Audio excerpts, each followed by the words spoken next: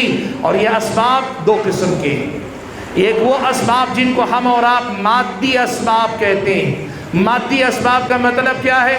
بیمار ہو صحیح دوا تلاش کرنے کی کوشش کرو، روزی روٹی کمانا ہے گھر سے نکلو، ہاتھ پیر مارو اور دیکھو تمہاری قابلیت کے اعتبار سے، تمہاری صلاحیت کے اعتبار سے تمہارے لیے کیا روزگار مناسب ہے۔ ہر کاروبار ہر آدمی کے لیے اللہ نے نہیں بنایا، ہر کام اللہ تعالیٰ نے ہر آدمی کے لیے نہیں بنایا۔ کسی کو اللہ تعالیٰ نے نوکری کے ذریعے تو کسی کو اللہ تعالیٰ نے فنی مہارت کے ذریعے، کسی کو اللہ تبارک و تعالیٰ نے اتنا اونچا اٹھایا کہ وہ کام نہ کر کے دوسروں سے کام لینے کے قابل بنتا ہے۔ اپنی قابلیت کے اعتبار سے اللہ نے دنیا کے اندر جو اسباب رکھے ہیں، ان اسباب کو اختیار کرو، روزی روٹی ملے گی۔ اور ایسے ہی قوم و ملت کے مسائل میں دنیا کے اندر غالب ہونا چاہتے ہو، دنیا کے سامنے باعزت بن کر جینا چاہتے ہو، دنیا کے ہاتھوں ستائے جانے سے بچنا چاہتے ہو اور دنیا کے سامنے کھلونا نہیں بننا چاہتے ہو، اپنی ماؤں بیٹیوں کی عزت و آبرو کی حفاظت کرنا چاہتے ہو، اپنے جان و مال کی حفاظت کرنا چاہتے ہو، تو پھر اللہ تبارک و تعالیٰ نے دنیا کو دارالاسباب بنایا ہے۔ سب سے پہلے ان مادی اسباب کو اپنی زندگی میں اپنانے کی کوشش کرو کہ اللہ تعالیٰ نے اسباب سے جوڑ کے رکھا۔ آج مسئلہ کیا ہے معلوم آپ کو؟ معاف کیجئے گا، میں کم سے کم اپنے ملک کی سطح پہ تو یہ بات ذمہ داری سے کہہ سکتا ہوں، ہم یہ چاہتے ہیں کہ ہاتھ پہ ہاتھ دھرے بیٹھے رہے، ہمارے مسائل حکومتیں حل کر دیں، ہم ہاتھ پہ ہاتھ دھرے بیٹھے رہے، قانون ہمارے مسائل حل کر دے، ہم ہاتھ پہ ہاتھ دھرے بیٹھے رہے، ہمارے مسائل خود بخود حل ہو جائیں۔ نہیں ہوگی اللہ کے بندو، اللہ نے دنیا کو دارالاسباب بنایا ہے، سبب اختیار کرو۔ دیکھو دنیا میں آج قیادت وہ کرتا ہے جو علم پر حکومت کرتا ہے، جو آدمی حصول علم کے باب میں جو قوم اس مقام پہ پہنچ جائے جہاں ساری دنیا کے علوم و فنون ایک طرح سے دنیاوی اعتبار سے اس کے اختیار میں چلے آئیں، تو پھر وہی آدمی دنیا پہ رول کرتا ہے، حکومت کرتا ہے۔ اور آج ہماری قوم کے بچوں کا حال کیا ہے معلوم ہے آپ کو؟ 10 تک ہمارے بچے بڑی مشکل سے پہنچ رہے ہیں، +2 تک جانے والے بچے اور کم، اور اگر اس سے آگے نکل گئے کوئی بہت تھوڑے بہت پڑھ لیے تو پڑھ لیے، ہائر ایجوکیشن تک پہنچنے والے بچے ہیں ہی نہیں۔ اور جب ایجوکیشن میں پیچھے، تعلیم میں پیچھے ہیں، تو پھر حکومت کے وہ تمام محکمہ جات، پولیس کا معاملہ ہو، کورٹ کچہری کے اندر ہو، یا پھر یہ کہ بیوروکریسی کے اندر ہو، IAS ہو، ایڈمنسٹریشن ہو، یا پھر سیاست ہو، ان سب میدانوں میں کہیں ہماری نمائندگی قابل ذکر نہیں۔ ہر جگہ ہم دوسروں کے رحم و کرم پہ جیتے ہیں، اور جب ہم اپنے آپ سے پوچھیں اللہ کی مدد کب آئے گی، اللہ تعالیٰ کی طرف سے جواب یہ ہوگا کہ اللہ کے بندو، میں نے دنیا میں مدد کے لیے اسباب رکھے، پہلے اسباب تو اختیار کرو۔ تم نے یہ کیسے سمجھ لیا کہ تم صرف مسلمان ہو اپنے آپ کو کہہ کر ہاتھ پہ ہاتھ دھرے بیٹھے رہ جاؤ گے؟ اللہ تبارک و تعالیٰ تمہاری مدد کرے گا۔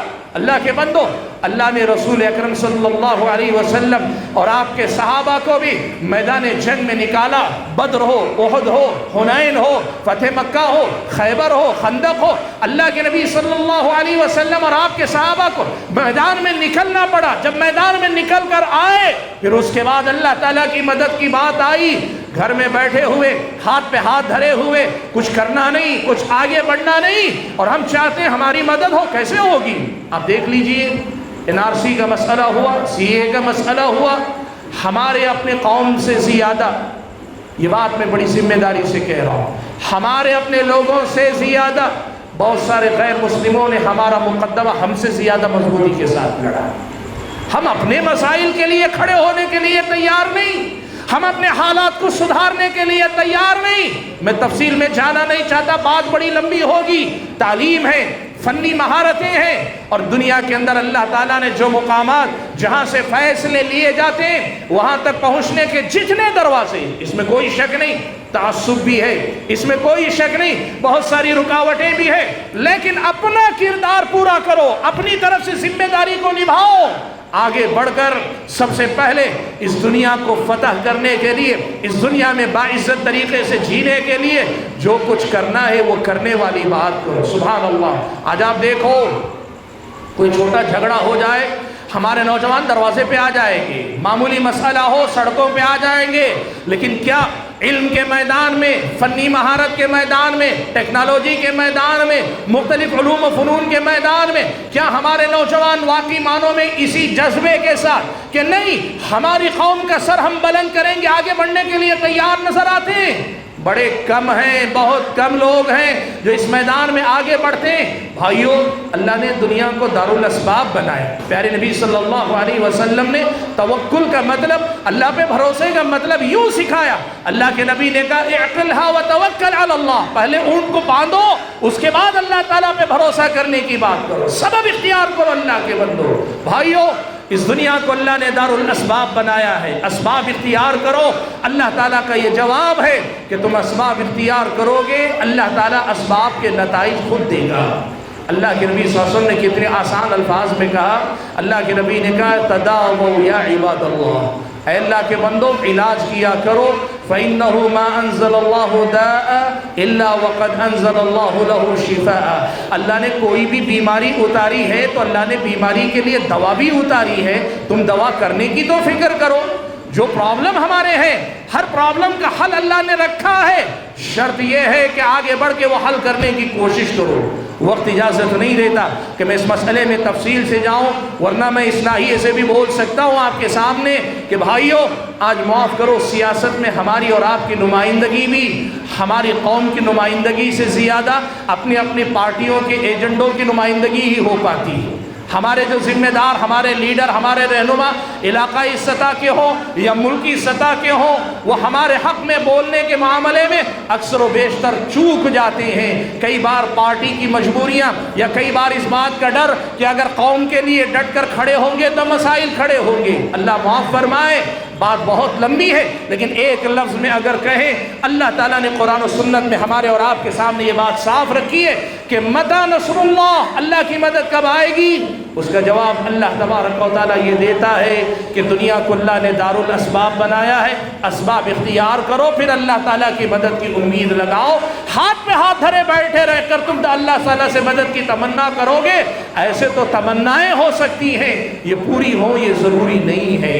اور بھائیوں، اسباب کی دنیا میں دوسرا جس کا ذکر کروں گا وہ ہے معنوی اسباب۔ معنوی اسباب کس کو کہتے ہیں؟ اللہ پر ایمان، خالص ایمان، توحید والا ایمان، توحید خالص والا ایمان، سب سے کٹ کر اللہ کی طرف یکسو ہونے والا ایمان، نفع و نقصان میں صرف اللہ تعالیٰ کو پکارنے والا ایمان، اپنے سارے معاملات میں اللہ تعالیٰ ہی کو، اللہ کے سپرد اپنے آپ کو کر دینے والا ایمان، اللہ تبارک و تعالیٰ پر ایمان اور اللہ تبارک و تعالیٰ کے لائے ہوئے دین کی مکمل پابندی کرو۔ یہاں سے اللہ تعالیٰ نصرت کے، مدد کے، اللہ تبارک و تعالیٰ کی طرف سے نازل ہونے والے انعامات کے اللہ نے وعدے کیے ہیں۔ قرآن و سنت پڑھ کر دیکھو، قرآن میں اللہ تعالیٰ نے جا بجا یہ بات کہی، اِنَّا لَنَنْصُرُ رُسُلَنَا وَالَّذِينَ آمَنُوا فِي الْحَيَاةِ الدُّنْيَا وَيَوْمَ يَقُومُ الْأَشْهَادُ۔ اللہ نے کہا ہم ضرور مدد کریں گے، کس کی؟ ہمارے رسولوں کی۔ کیا اللہ صرف رسولوں کی مدد کرے گا؟ کہا نہیں، والذین آمنوا، ایمان والوں کی بھی اللہ مدد کرے گا۔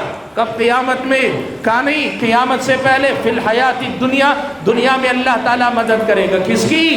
والذین آمنوا، ایمان لاؤ، وانتم الاعلون ان کنتم مؤمنین، تم ہی غالب رہو گے، بلند رہو گے، تمہیں کو اللہ اونچا اٹھائے گا۔ شرط کیا ہے؟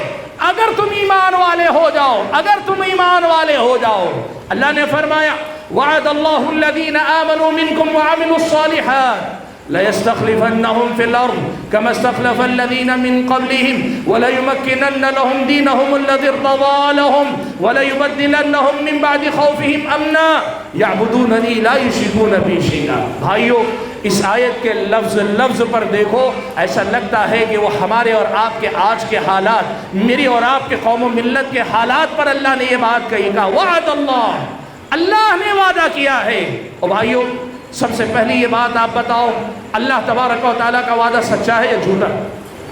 سچا ہے۔ اللہ تعالیٰ سچا وعدہ ہے اللہ تعالیٰ۔ دوسری بات، کیا اللہ تعالیٰ اپنا وعدہ پورا کرنے میں کمزور ہے؟ نہیں، ان اللہ لا یخلف المیعاد، اللہ تعالیٰ قدیر ہے، اللہ سچا ہے، اس نے وعدہ کیا ہے اور وہ اپنا وعدہ پورا کرنے کی طاقت بھی رکھتا ہے۔ وعد اللہ الذین آمنوا منکم وعملوا الصالحات، لیکن اللہ کا وعدہ کن لوگوں سے ہے؟ جو ایمان لائیں اور عمل صالح کریں۔ تمہاری زندگی میں تمہارا ایمان درست نہیں تو پھر یہ سوال پوچھنے کا حق بھی نہیں ہے کہ اللہ کی مدد کب آئے گی۔ تمہارے اعمال تمہارے درست نہیں ہیں، تمہاری اپنی زندگی اسلامی تعلیمات پر نہیں ہے، تو پھر اللہ تعالیٰ کے سامنے یہ سوال کرنے کا حق نہیں کہ اللہ کی مدد کب آئے گی۔ وعد اللہ الذین آمنوا منکم وعملوا الصالحات، وعدہ کس کا کیا ہے معلوم ہے؟ کتنے بڑے بڑے وعدے اللہ نے کیے۔ لَيَسْتَخْلِفَنَّهُمْ فِي الْأَرْضِ كَمَا اسْتَخْلَفَ الَّذِينَ مِنْ قَبْلِهِمْ، اللہ تعالیٰ زمین میں تمہیں جانشین بنا دے گا، زمین میں صاحب اختیار بنا دے گا۔ اللہ تعالیٰ دوسروں کو ہٹا کر تمہیں زمین کا ایک طرح سے اختیار رکھنے والا بنائے گا۔ یہ اللہ کا وعدہ ہے۔ جیسے اللہ نے اس سے پہلے بھی بہت سارے ظالموں کو ہٹا کے اللہ نے مظلوموں کو طاقتور بنا کر بٹھایا۔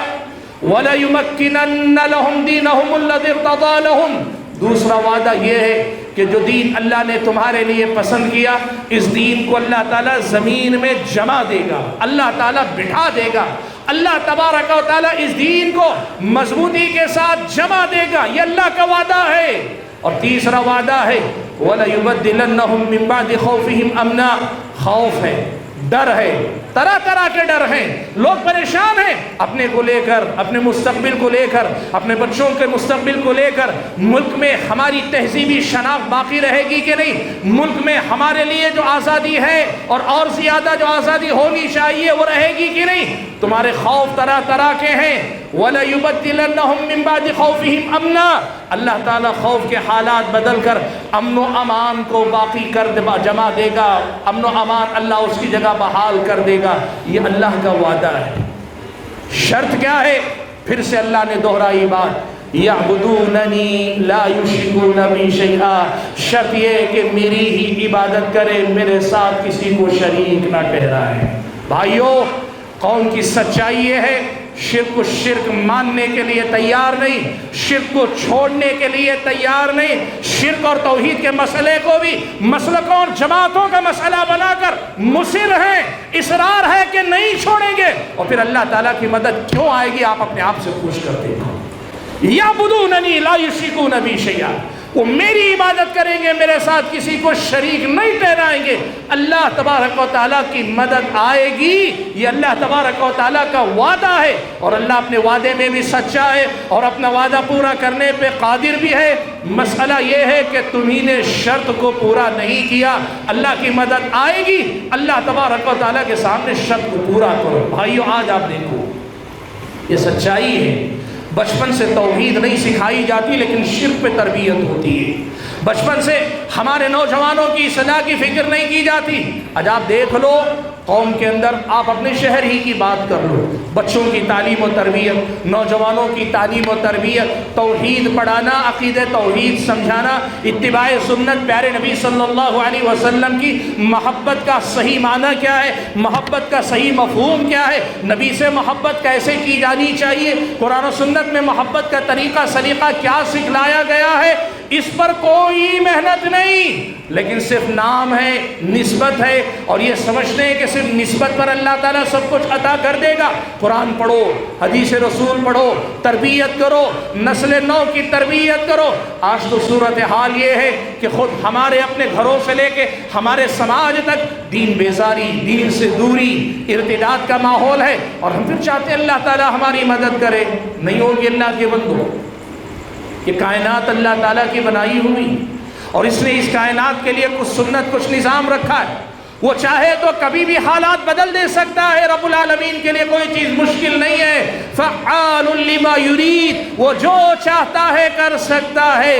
لیکن اگر ہم اپنی طرف سے کہنا چاہیں تو قرآن و سنت میں ہمیں یہ بتایا گیا ہے، مادی اسباب کے ساتھ، دنیا کے جو اسباب ہیں ان کے ساتھ اللہ تبارک و تعالیٰ سے تمہارے میرے معاملات جب تک ٹھیک نہیں ہوگے، پیارے نبی صلی اللہ علیہ وسلم سے ہمارا اور آپ کا رشتہ صحیح جب تک نہیں ہوگا، یاد رکھو اس دنیا کے اندر ہمارے اور آپ کے حالات بہتر نہیں ہو سکتے۔ میرے بھائیوں، شرک جس سماج میں آتا ہے نا، اس سماج میں لوگوں کا رشتہ اللہ سے کٹ جاتا ہے یا کم سے کم کمزور ہو جاتا ہے، اور بدعتیں جس سماج میں آتی ہیں، اس سماج میں بدعتیں نبی سے امت کا رشتہ کاٹ دیتی ہیں یا نبی کے سے رشتے کو کمزور کر دیتی ہیں، اور بدعت اور شرک سماج میں رہے گا، اللہ سے اور اللہ کے رسول سے رشتہ کمزور رہے گا، اور کمزور رشتے کی بنیاد پر ہم اور آپ رشتہ کمزور رکھتے ہوئے یہ چاہیں کہ اللہ تعالیٰ ہر حال میں ہماری مدد کرے، یہ اللہ تعالیٰ کی سنت نہیں، اللہ تعالیٰ کا نظام نہیں۔ وہ چاہے تو کر دے، لیکن اللہ تعالیٰ نے دنیا کا نظام یہ رکھا ہے، پہلے تم اپنی طرف سے اسباب مکمل کرو، اللہ تعالیٰ سے پھر امیدیں وابستہ کرو۔ اللہ تعالیٰ کے بندو، آج ہمیں اصل میں اس پر محنت کرنے کی ضرورت ہے۔ آپ دیکھو سیرت کے بہت سارے واقعات ہیں، وقت اجازت نہیں دیتا کہ میں بات کی لمبی کروں، لیکن ایک بات بتا کر میں اپنی بات سمیٹنے کی کوشش کرتا ہوں۔ دیکھیے سیرت کے بہت سے واقعات ہیں، مسلمان جب کمزور تھے لیکن ایمان کے معاملے میں مضبوط ہوئے، اللہ نے کمزور ہوتے ہوئے بھی فتح دے دی۔ کب؟ جنگ بدر کے اندر 313 یا 317، یعنی 300 سے کچھ زیادہ مسلمان ہیں، 1000 کے لشکر جو پورے ہتھیار سے لیس ہے، اس پہ اللہ نے فتح دے دی۔ اس کے مقابلے میں آپ دیکھو ایک جنگ حنین کے اندر، ایک جنگ احد کے اندر، جنگ احد کے اندر بعض صحابہ سے پیارے نبی صلی اللہ علیہ وسلم کی ہدایت کو نظر انداز کرنے والا معاملہ ہوا، انہوں نے سمجھا جنگ ختم ہو گئی، وہ اتر آئے، ہاری ہوئی جنگ نہیں، جیتی ہوئی جنگ مسلمان ہار گئے، جیتی ہوئی جنگ مسلمان ہار گئے۔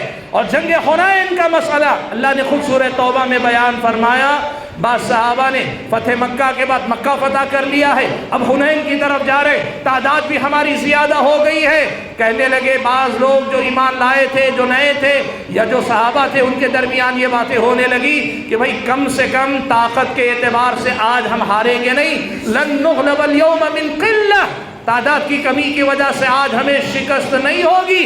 اللہ تبارک و تعالیٰ نے ان کو شکست سے دوچار کر دیا۔ آپ سوچو، یہ معاملات اللہ کے نبی کی سیرت میں قرآن میں اللہ نے بیان کیے ہیں۔ معنوی اسباب کا بڑا زور ہے، بڑا اہم کردار ہے۔ اللہ کے بندو، ایمان درست کرو، حالات درست کرو۔ اور آج یہ بات میں کہوں گا کہ ہماری جو دعوت، جماعت اہل حدیث کی جو دعوت، ہم سب سے زیادہ اسی پر بات کرتے ہیں کہ توحید کے مسائل کو لوگوں کو پڑھنے پڑھانے کا اہتمام کرو، ہم اسی پہ سب سے زیادہ بات کرتے ہیں کہ بدعات کو پہچانو، بدعات کا خاتمہ کرو۔ ہم سب سے زیادہ اصلاح معاشرہ کے نام پہ لوگوں کے معمولات کی اصلاح سے پہلے ایمان اور عقیدے کی اصلاح کی بات اسی لیے کرتے ہیں۔ ہمارا ماننا یہ ہے کہ قوم و ملت کے تمام مسائل کے حل کی چابی اللہ تعالیٰ نے اصل میں یہاں رکھی ہے۔ اللہ کے بندو بھائیو، اسی لیے آج یہاں سے آپ سبھی کو دعوت ہے، آج یہاں ہمارے ساتھ شریک آپ بھائی ہیں اور ہماری یہ بہنیں ہیں، آپ کی یہ ذمہ داری بنتی ہے۔ یہ کوئی مسئلے کی لڑائی نہیں، یہ کوئی جھگڑا نہیں ہے کہ تیری جماعت میری جماعت کی بات ہے۔ قرآن و سنت کو پڑھ کر دیکھو، یہ حقیقتیں قرآن و سنت میں بار بار دہرائی گئی ہیں، اور جب ان حقیقتوں کو سمجھ رہے ہو تو پھر مسلکوں جماعتوں کے جھگڑوں سے اوپر اٹھ کر قرآن و سنت کی تعلیمات کی روشنی میں اللہ سے اپنا تعلق ویسا جوڑو جیسے اللہ کے نبی نے جوڑنے کا حکم دیا، اور پیارے نبی صلی اللہ علیہ وسلم کی محبت کا وہ طریقہ اپناؤ جو طریقہ صحابہ نے اپنی زندگی کے اندر اپنایا تھا۔ یہی سے ہمارے اور آپ کے اس سوال کا جواب ملے گا کہ اللہ تبارک و تعالیٰ کی مدد کب آئے گی۔ اللہ کے بندو، اول و آخر ایک بات اور کہہ کے میں بات ختم کر لوں۔ یہ اسباب کی بات ہے، لیکن اسباب کے ساتھ ساتھ ایک بات یاد رکھو، اپنی اکڑ یا اپنے دعووں سے زیادہ اللہ کے سامنے گڑ گڑا کے دعائیں مانگا کرو، اللہ سے دعائیں مانگا کرو۔ ہمارے بعض بھائی کہتے ہیں دعائیں مانگی جاتی، کچھ لوگوں کو ہم نے کہتے سنا، وہ یہاں تک کہتے ہیں ایسا کیا ہے کہ آپ کی دعائیں، کعبۃ اللہ کا امام بھی آپ کے لیے دعائیں کر رہا ہے، مسلمانوں کے لیے، فلسطین کے لیے، سارے لوگوں کے لیے، مکہ و مدینہ میں کعبۃ اللہ کے پاس مسجد نبوی کے اندر رمضان کے مہینے میں شب قدر میں دعائیں ہو رہی ہیں، اور مظلوم ہاتھ اٹھا رہے ہیں۔ اللہ تعالیٰ دعائیں پھر بھی قبول کیوں نہیں کر رہا ہے؟ لوگ یہاں تک کہتے ہیں یہ مولوی قوم کو صرف دھوکہ دے رہے ہیں۔ سنو اللہ کے بندو، پیارے نبی صلی اللہ علیہ وسلم نے ایک بات بیان فرمائی۔ اللہ کے نبی نے کہا، یہ جو سوال ہے نا ہماری دعائیں کیوں نہیں قبول ہوتی، اللہ کے نبی نے کہا جب تم دعا کرتے ہو تو اللہ تعالیٰ لازماً تین میں سے کسی ایک طرح ضرور قبول کرتا ہے۔ کیسے؟ کہا جو تم مانگتے ہو اللہ وہی دے دے، یہ ایک طریقہ ہے۔ دوسرا طریقہ یہ کہ تم جو مانگتے ہو اللہ وہ نہ دے، لیکن تمہارے مانگنے کی وجہ سے آئندہ آنے والی کسی مصیبت کو اللہ تعالیٰ روک دیتا ہے، تمہاری دعا کو اس مصیبت کی راہ کی رکاوٹ بنا کے مصیبت کو آنے سے پہلے اللہ روک دیتا ہے۔ اور تیسرا درجہ یہ ہے کہ اللہ تعالیٰ تمہاری دعاؤں کو اٹھا کر رکھتا ہے، آج سے زیادہ جب تمہیں اس دعا کی ضرورت ہوگی تب اللہ تعالیٰ وہ دعائیں تمہارے حق میں مفید بنائے گا۔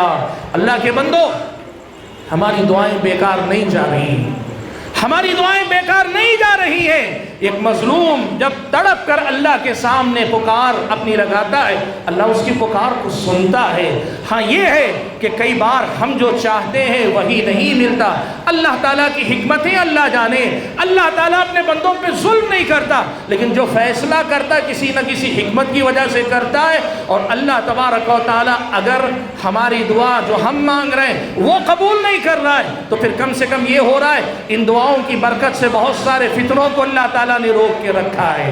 اگر آپ ملک کے حالات میں اگر دیکھیں گے، یہ ہمارے برا چاہنے والے یا شر پسند جو ہمارے قوم و ملت کو نقصان پہنچانے کے لیے کیا کیا منصوبے بنا کر بیٹھے ہوئے تھے، آپ یقین کرو جو ہوا ہے اس سے کہیں زیادہ برے ان کے ارادے تھے۔ یہ رب کا کرم ہے کہ اللہ نے ان کے بہت سارے منصوبوں پہ پانی پھیر دیا ہے۔ اور تیسری بات، اگر یہ بھی نہیں تو کم سے کم اللہ تعالیٰ ہماری دعاؤں کو اٹھا کے رکھا ہے، اور اللہ تعالیٰ کی مدد آئے گی، اس وقت آئے گی جب آج سے زیادہ ہم اور آپ ان دعاؤں کے مستحق ہوں گے یا ضرورت مند ہوں گے، تب اللہ تعالیٰ مدد کرے گا۔ اسی لیے بھائیوں، کرنا کیا ہے؟ بہت آسان ہے۔ اس قسم کی جب صورتحال پیدا ہوتی ہے زندگی کے ہر معاملے میں قرآن و سنت سے رشتہ مضبوط کرو، اپنے آپ کو اللہ تعالیٰ سے نزدیک لے آؤ، اور پھر اچھی توحید، سچی توحید، پکی توحید، نبی علیہ الصلوۃ والسلام سے سچی محبت، پکی محبت، اصلی محبت، حقیقی محبت، اور اسلام سے وہ رشتہ جو مضبوط رشتہ جو نام کا بھی ہو کام کا بھی ہو، ایسا رشتہ قائم کرنے کے بعد پھر جب اللہ کے سامنے اپنا دامن پھیلاؤ گے تو اللہ تبارک و تعالیٰ ضرور مدد کرے گا۔ اللہ نے مدد کی ہے، ماضی میں بھی کی ہے، حال میں بھی کرے گا، اور اللہ نہ کرے اگر مستقبل میں بھی ہمارے حالات بگڑے اللہ تعالیٰ ضرور مدد کرے گا۔ یہی پیغام دیتے ہوئے میں اپنی بات ختم کرتا ہوں۔ اللہ تعالیٰ سے دعا کرتا ہوں کہ اللہ تعالیٰ مجھے اور آپ سبھی حضرات کو، خواتین کو، ان بات یاد رکھتے ہوئے اپنی اصلاح کرنے اور قوم و ملت کے اندر توحید اور اتباع سنت کے پیغام کو عام کرنے، شرک کے خاتمے، بدعات کے خاتمے کے لیے محنت کرنے کی اللہ تعالی ہم اور آپ کو توفیق نصیب فرمائے۔ آمین۔ وآخر دعوانا الحمدللہ رب العالمین۔